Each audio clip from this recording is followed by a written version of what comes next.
Hey guys, welcome back. It's me, Gimpy, and I am here again with turn 2 of Heroes in Defiance, the Where Are All the Others scenario. Before we get started, a couple of quick things. If you're into Lock and Load Publishing, which you should be if you're watching this video, make sure you check out their site. They just did release a new expansion for the tactical system. It's a World War II expansion. I think it's called Hell Frozen Over. It does come with a 22 by 34 map, so not just one of these, but one of those big ones, similar to the one that the hell is that one? Heroes Against the Red Star and the Bastogne ones, the large size maps. Those are the high quality cardstock like this is. So if you guys are interested in that, definitely check that out. Also, Fireteam Red Eclipse. I've been paying attention on Facebook group where they've been talking about it and chatting back and forth with a couple of guys who are doing a little play testing with it. Definitely sounds interesting. You guys can pre-order that, I do believe, on the Lock and Load Publishing website as well. It's a tactical game, but they have a variable system. It's a chip pull system instead of I go, you go, like Impulse, like this one is. And then today I was talking to him about it, and there's a leadership command system involved with it. And it's similar to when your leaders get shaken here, you know, they're less effective, but in that they get less commands. So they will be ordering less troops to do less things during the whole chip pull thing. And so you want to keep your leaders in good order so they can order the troops to go, you know, kill the bad guys.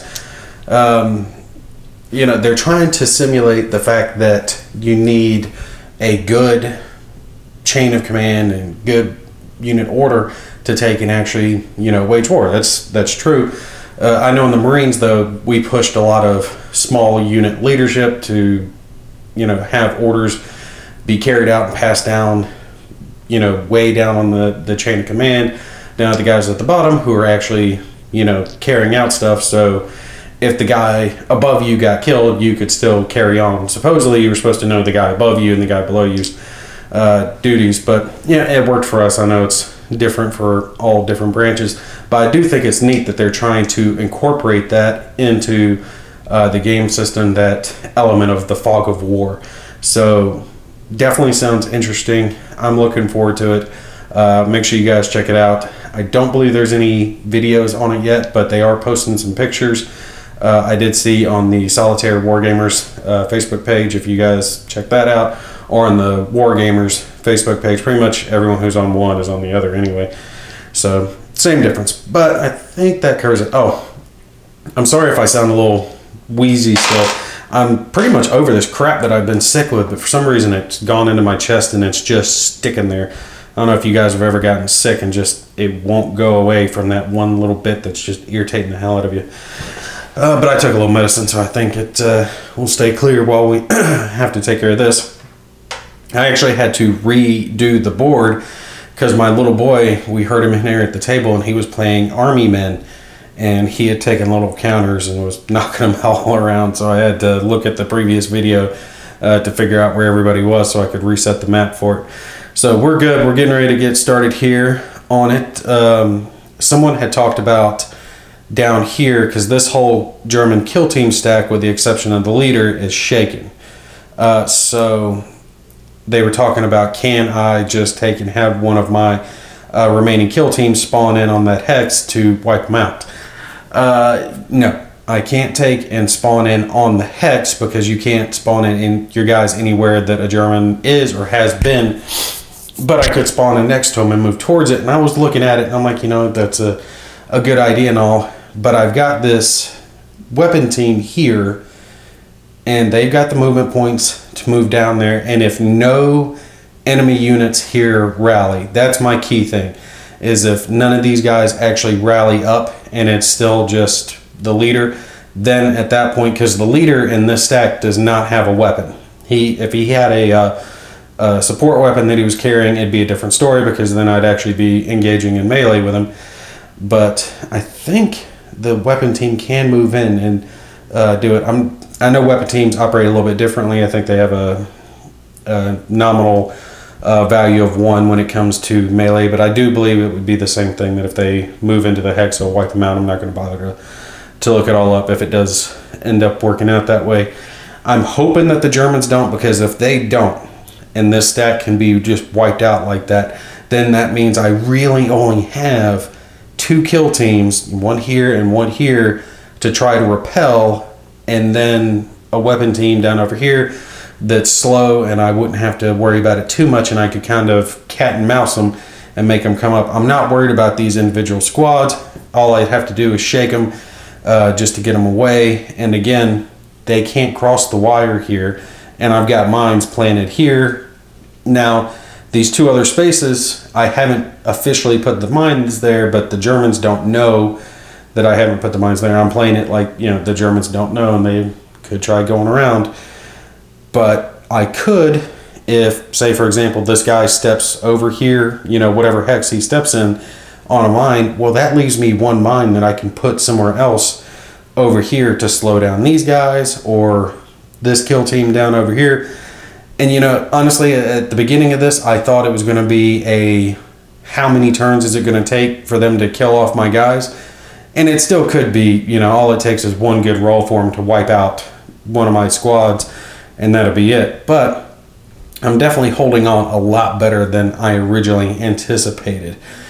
So let's take and get ready. We'll do our initiative roll, and then we'll get cracking at the 2nd turn. Oh, a couple other things here real quick. First, do forgive me if you see me pausing the video throughout this.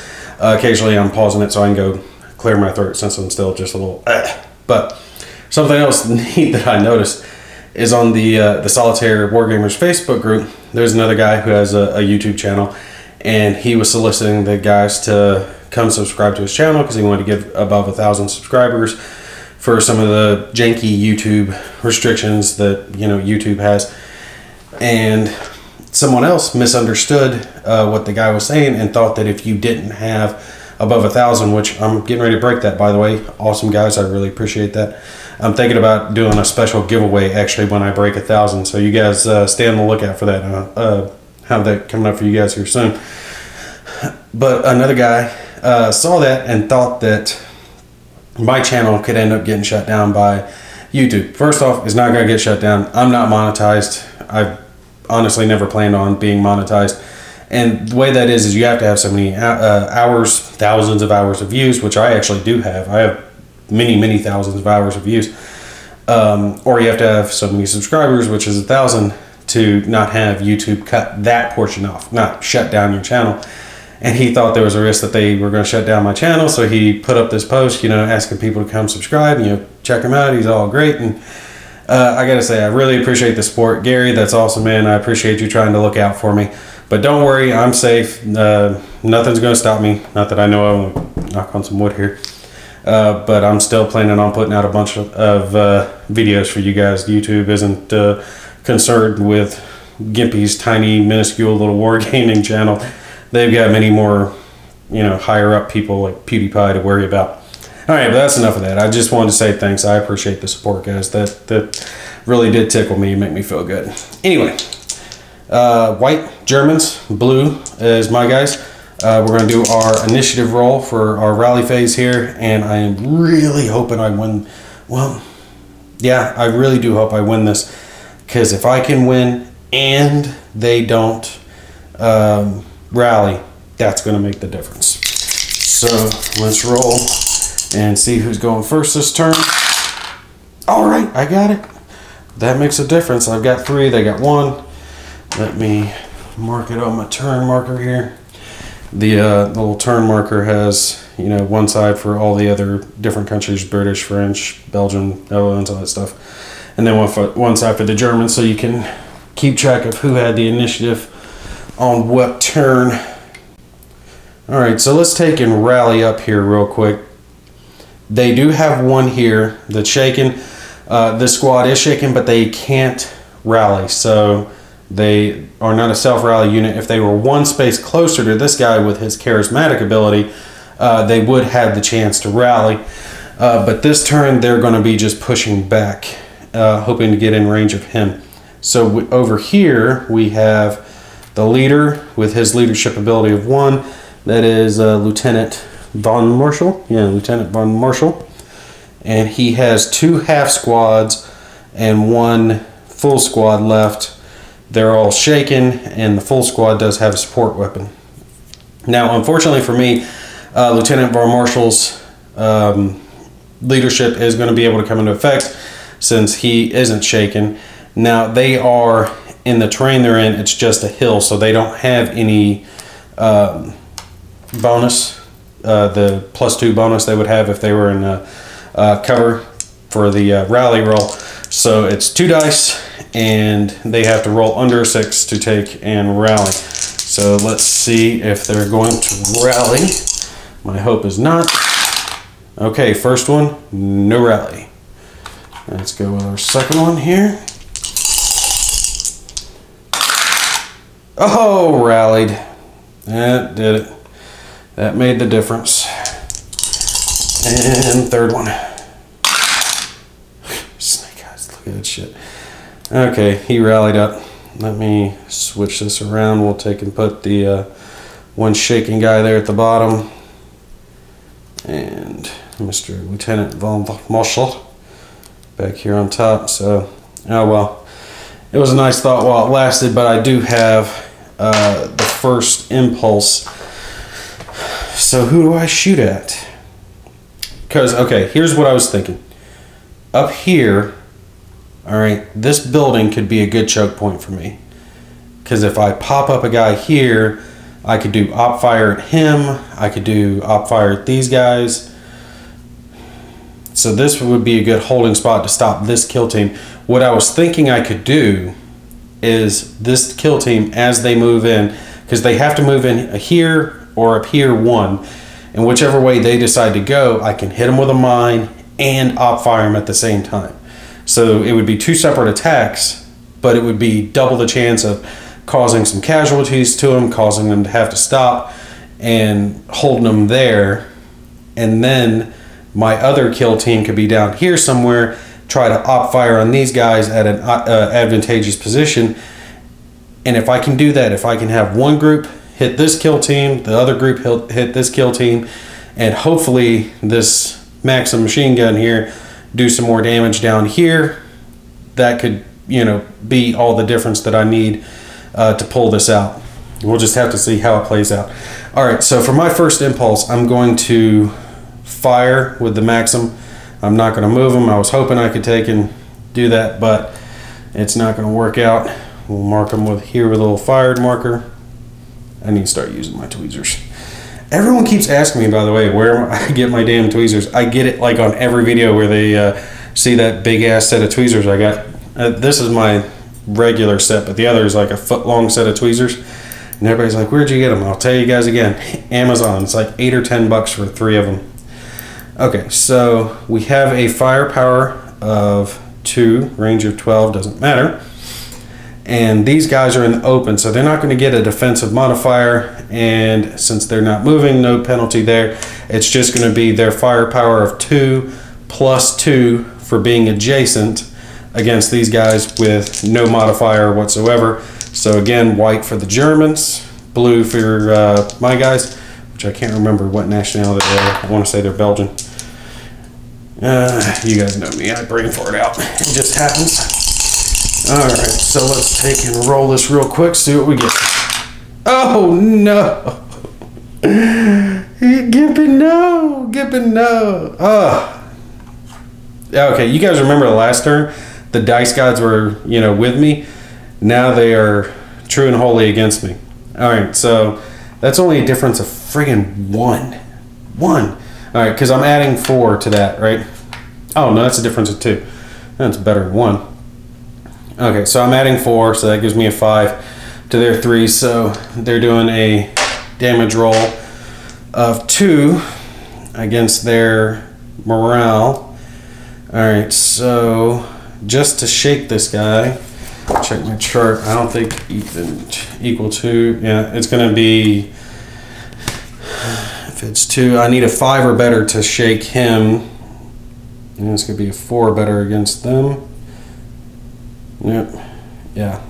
Ah, that is just horrible. Horrible. All right. So, first guy, Lieutenant Von Marshall. 2 on his player aid card here, the direct fire table. See what damage we're getting. I need a high roll on this. That is not a roll. I swear to shit. Ah, son of a monkey's butt, uncle. Okay. Well, y'all can definitely tell I don't, cheat the dice. Second set of guys, this little half squad here. Since the leadership modifier is going to apply, it's a 6 for him. So yeah, I'm gonna need a 5 or better to get this guy as well. Damn, this is not good. 4, so that's equal to no dice. Next, I can almost guarantee you that Max machine gun's dead.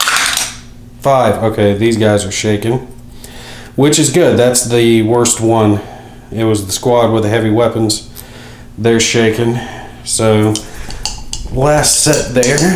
Let's see what happens to them. 3. Nope, no effect. Okay, so he's only got 1 half squad left. That does help. That helps big time. Okay, we'll take in, set that there, put him back. Yeah, because you guys can see he's got a 1-3-4 squad and then Lieutenant Von Marshall.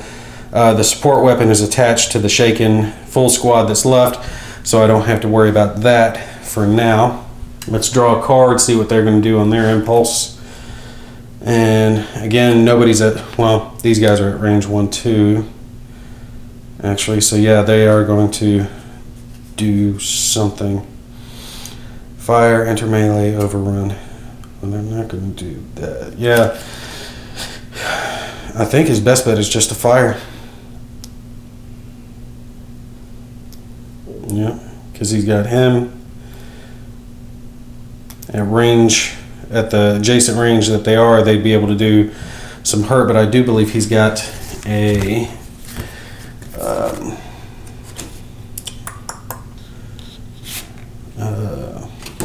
+3 on his defense there for the heavy woods.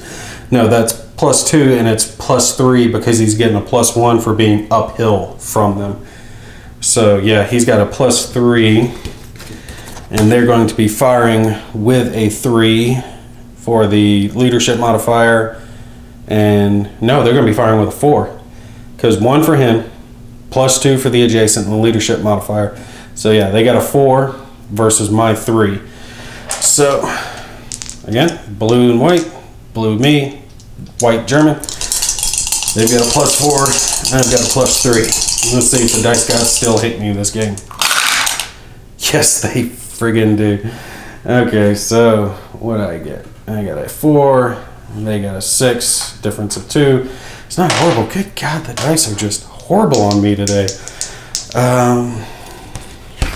Let's see what happens to the weapon team.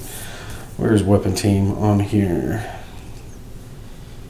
Oh, it should be a multi-man counter. Oh, it's the same type stuff. Yeah, so their morale is a 6, so good. There is a chance we'll come out all right. So +2 on this die roll. Let's see what we get.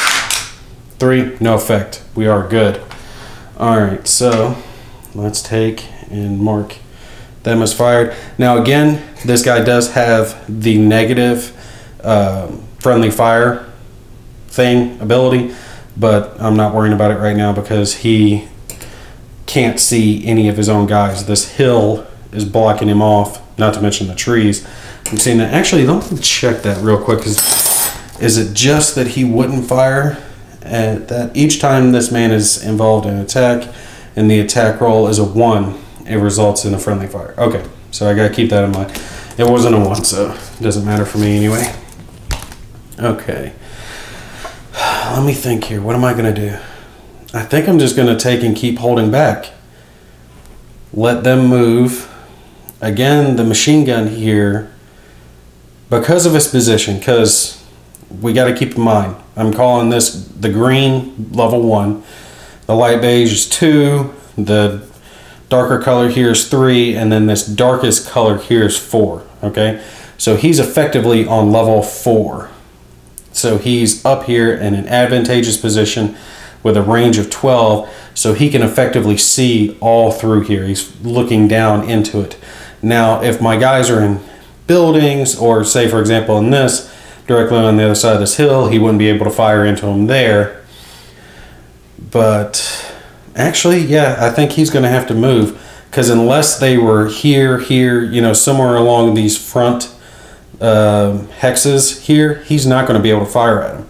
So if I spawn a guy here, or I can't remember if bunker blocks line of sight. I think it does, but I'll have to check it real quick to see if it blocks line of sight.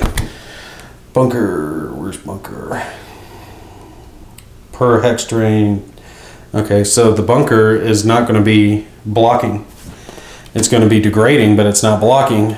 So yeah, if I pop up a guy here, he can see him. But if any of my guys spawn back here, like in this building, all back here, he can't see shit. So he'll probably spend one more turn on Overwatch just to keep me from being able to op fire from these positions. But after that, it might be advantageous for him to move up into a better position. Maybe over here, overlooking that. I'm not sure. But I know I'm not going to take and spawn my guys yet, so I'm just going to keep pulling cards for them. Or actually, I might not even pull cards. I might just keep moving them, because again, I know where they're going. So yeah, let's just do that to save time. We're going to keep him on Overwatch one more again. Yeah, one more again. What the hell, Gimpy? Let's see. That's 1, 2, 3. What's the building cost to move in there?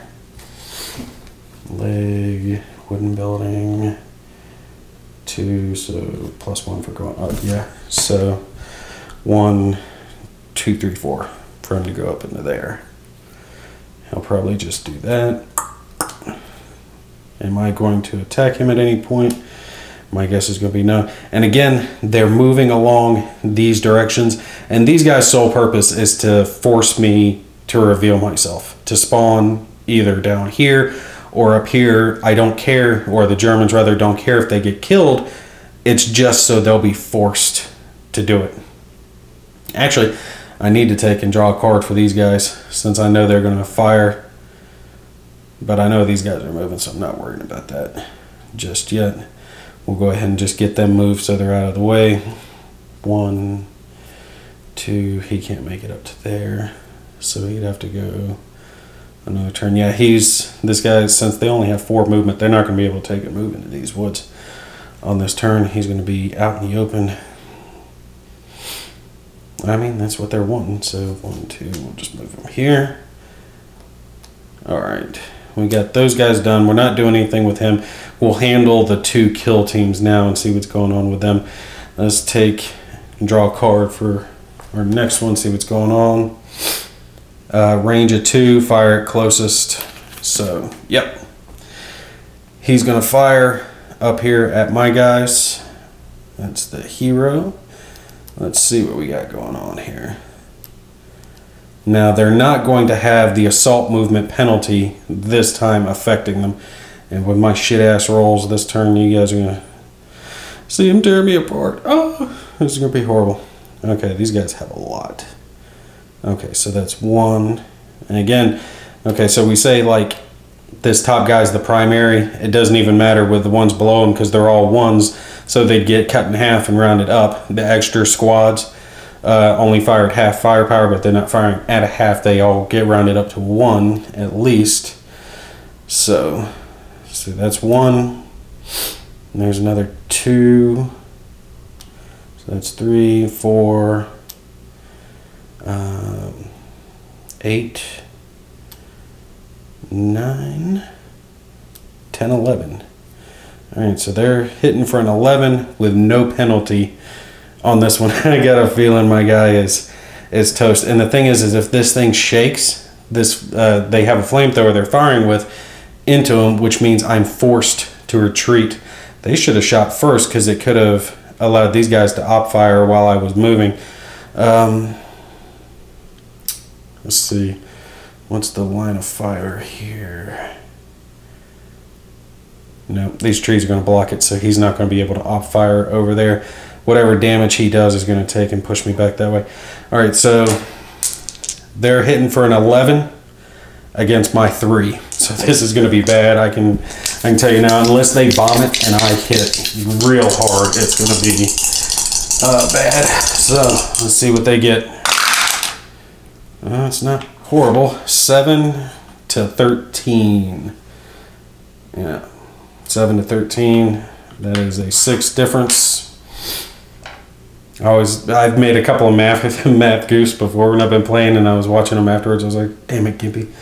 2 plus 2 is not 5. Don't do that shit. I always double check it now. All right, so 6 versus their morale of 6. So at a minimum, I'm shaking on this one. All right, come on. Roll low. 3. That comes out to 9. That is going to be a shaken result. I don't think these guys... Yeah, they got a shaken set on the other. All right, so that is not horrible. That is not horrible. They do have the ability to self-rally. All right, so since these guys aren't moving, I can't take and spawn there. I'd have to spawn there. And I would have a line of fire, but I so want the adjacent bonus. And if this guy moves here, it's going to be the worst position because I have to spawn here and op fire to try to get him with one of my squads. All right, let's take and we'll move this guy back because we know that's what's going to happen. If this group moves up, he'll be able to try to rally on the next one. And again, I could draw cards like there is. Where's one? I saw one. You know, like this one. You see where it says shaken AEO closest to a player unit dynamic move towards positive terrain modifier. There are cards that will tell them to do that maneuver, but I'm not going to sit there and keep flipping until they get what they need. All right, so he's moved off the mine. And this guy really has no choice but to take and move up. They have to move towards the objective. I'm trying to just make sure I'm making the best decision for the AI while accounting for the fact that they wouldn't know that I've got a mine there and that I plan on doing that. I'm trying to make sure I'm not being biased in my own favor, if you guys get what I'm saying. Let's just see what a card would say on it. So he's not that. Execute counteractions. The counteractions are going to say move towards the victory objective. I can almost guarantee it. There's no off the map. Good order weapon teams. Nothing arc. Nope. Nope. Yeah, that just says go to the next order on this. Shaken. Yeah, okay, here we go. Here on the bottom of the card, it talks about moving towards the victory conditions. Alright, so they're going to move towards the victory conditions. Their only bet is to move there. Because if they try to do an end run, would they go this way? Let's see. They could double time for 6. So they go 1, 2, 3, 4, 5, 6. So yeah, they could end run into one of these buildings or come up in this direction. Yeah.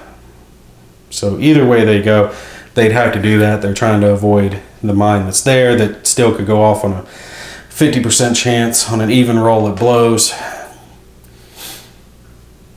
Let's see. They're just going to take and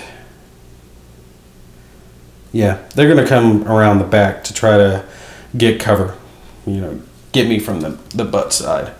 So 1, 2, and this is the point at which I'm going to op fire on them and hit them with a mine. I'll put my mine there. 1 firepower.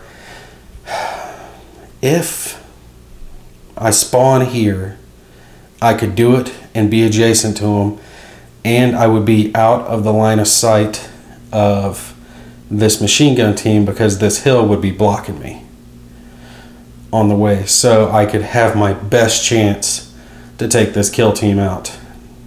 But what one of my kill teams do I put in there?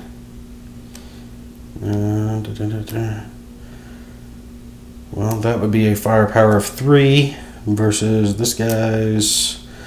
Well, they both have a firepower of 3, so it really doesn't matter which one I put. We'll take and put my more offensive one here because this guy's the opportunist and the other one has maneuver, so if he has to fall back he has a better chance. The other one does, rather. Okay, so you can see I've got 2 of the Jackets support weapons and 2 054 squads. So basically I gave those guys the Chow Chats so they'd have some actual offense, and then a hero with a firepower of 1. So between the 3 of them, they've got a firepower of 3 and they have the adjacency bonus. So that's definitely going to help. That means I can fire with 5 against this kill team. We'll resolve the mine first though. They have 0 defensive modifier. So it's basically blue +1 versus white +0. And with the way the die roll has been going, okay. First, we'll keep the roll because this is too good for me to let go. So that gives a 7 versus a 2. So 5. 5 if it goes off. I forgot about that. It's 50% chance that the mine goes off. If this comes up as an odd number, expect me to cry. Yes, that's what I'm talking about. We're turning it around. Okay, finally. Okay. Let me knock my stacks down over here. I don't think I can ever take and play one match where I don't knock a stack down. You guys know how it is. It's why God made tweezers. It was not for the medical field, it was for wargaming. Okay, that mine did work. They're going to do an opposed die roll of 5. And let's see, their leader first against his 6. Ooh, good God, he's going to get beat the hell down. All right, good order, single man counter. Ooh, he's going to get shaken or wounded. This could be good for me. 4 + 5 is 9, so that's just going to shake him. We'll flip him over, but the good part now is this SOB is not giving, he's not going to be able to rally these guys. Well, no, actually I think Charismatic will still allow him to rally that. I have to check on that because this is a personal ability for him, so it might affect the leadership roles, but I'm not entirely sure. I think he should still be allowed to rally these guys even though he's shaken. No, he's going to have to rally himself. Yeah, what the hell am I thinking? He's got to rally himself because he couldn't even rally the guys in his own hex. Okay, next guys, their morale's 5. 5 on those. I think all these guys are going to be 5. And yeah, mine's there at the bottom. So 5 on all of them. Tell me the mine does work like this. Okay. Even 1s are going to take and shake all these guys, so it shook all of them. 2, he's shaken. Set him off to the side. Next. 3, he's shaken. Flick him over. And the last one here on the bottom. 2, shaken. Good grief, the mine shook them all. I'm gonna win. I mean, the thing started off like crap, but I'm holding this side. All right, come on, get all stacked. Well, I should probably leave them all stacked out since I've got to do my own fire. I lucked out. If that mine had not gone off, if it had been an odd roll, that would have been it. That would have been game. I'd have been so disappointed. Okay, I'm still doing my op fire since I decided to spawn in at this point, and I'm hitting with a firepower of 5 versus their 0 terrain modifier because they're in the road. So let's roll. see what we get. Not as good. Okay, so that is 8 to 5. Well, I mean, I'm adding the 5, so yeah, difference of 3. Okay. 3 is not bad. I can deal with 3. Now, let me make sure I'm looking at the shaken SMC. So, I'm going, oh, if I'd hit him a little bit harder on the other one. Alright, so still 6 on that. With 6, I need at least a 4 to wound him. That's not going to wound him. Okay, we'll take and set him there. Next group. Now, it's going to be 3s. Alright, 3 plus that is 8, so they're going to be reduced at this point. Which are these? They're the 164. Let's see, 164 can take and either go into 154 or 054. Let me finish doing the die rolls for the rest of them, and we'll figure out which way they go here in just a second. All right. They're taking casualties. All right. Next one. They're taking casualties as well. And last one. 8 also casualties, so they're all taking casualties. I'm right on that, aren't I? Checking MCC. Yeah, casualties. So casualties across the board, and we'll just take and do even will be 154 and odd will be 054 for what they come out as. So first one, even, so he's 154. Toss that over there. Where's my 154? Here it is. And next one is even, so 154. Of course it is. I mean, I guess I really can't complain because I lit these mofos up. And last one, even. They all came out as 154. The worst that it could be. I mean, I did well, but it's like, seriously? Okay. Alright. That, wow. Just, wow. That mine did work. My guys did work. Look at that. We got a whole stack of just shaken Germans. Honestly, you know, now that I'm playing the scenario, I can understand why the Belgians have so few troops on this, because the ability to pop your troops up wherever you want is so ungodly overpowering. Because being able to hit them with a double attack right there, when they're in no cover, they have no terrain modifier whatsoever, and I'm getting the adjacency bonus, I get to hit them at my absolute strongest at their absolute weakness or weakest. And you guys can see how that has just devastated 2 of their kill teams, and I still have the ability to do it one more time with a kill team that I haven't put on the board yet. So, and I have 1 more mine left. So let's say, for example, this group pushed forward and was able to take and, you know, get over here somewhere, and I drop a mine on them, you know, and another group, that's just going to devastate them. I mean, look at this. The whole group shattered. You know, right there. The leader's got to attempt to rally before he can even get his troops going.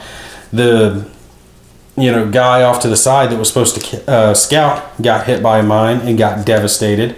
So their whole group is just torn all to hell here. And even if they back off, rally, and turn around and try to come back, I could still drop another mine on them here and do it to them again. Yeah, this whole being able to just drop your troops wherever you want is so overpowered. I did not think I was going to win. When I was first looking at the troop list for this match, I was like, there's no way. There's no way they're going to tear me off the board. But I can easily see why they need 3 times the troops to do this, because it is such a strong ability. I'm sure I could have played them a little better, but I played them like I would have played the Germans if I were trying to, you know, take over this town. You know, making scouting parties that I wasn't horribly upset to lose to force the enemy to show himself. But over here, I didn't have to show myself. I was able to use a mine. But that used up one of my 3 mines, which gave him another path. But, you know, you have to see that coming. But there really was no way. He had to come in from this direction, because otherwise it was going to take him multiple turns to try to come around this way, and I could still hit him with a mine when they were coming in on this road here. So you really had no option if they wanted to push into the town and take either of these points, these events. And I'll tell you what, even if I end up winning this and the Germans don't make it in to anywhere in the town, I'll still read off the event. I'll call spoiler or something first before we get to that point. So you guys, if you don't want to see it, you don't want to know what the event is for your own matches, you'll be able to take it and know at that point. Okay, so they're moved. My guys are fired.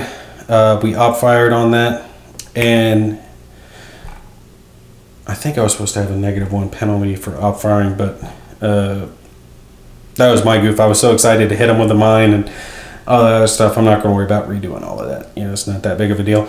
But still, I gotta say, excellent scenario, and it does play much better solo than I originally gave it credit for. But of course, I'm saying that now that I'm still holding out. Although my Maxim machine gun is shaking, it has to see if it's going to rally up on the next turn. I think that's going to conclude it here for turn 2, though, because like I said, these guys aren't going to move. They're still trying to do Overwatch because it's preventing me from putting anyone here in the front, even here. You know, I can't go here, here, here. I'm not sure if you can see in the bunker, but I don't think you can. I can't put them on the bunker. Can't put him anywhere around here without the machine gun being able to mow him down. But he is going to have to start moving up if he wants to get involved in it. But they're just so slow. I mean, they've only got 2 movement points each turn, so he could move along the road. But if he were here and move into this point, it would take him his entire move, you know? So he's just kind of slow. He's where he's going to be. But all right, that's going to do it for this turn. You guys stay on the lookout. I'll have another turn up here soon. I'm going to have some more pen dragging going, and honestly, I was going to have unconditional surrender done this evening, but the way things were going with my kids and who's in what room, I wasn't able to film in the room that I've got unconditional surrender set in. So I plan on filming that tomorrow, and then probably editing both of them together and throwing them both at the same time. We'll see if I'm able to do that. Anyway, you guys take care, and I'll see you in the next video.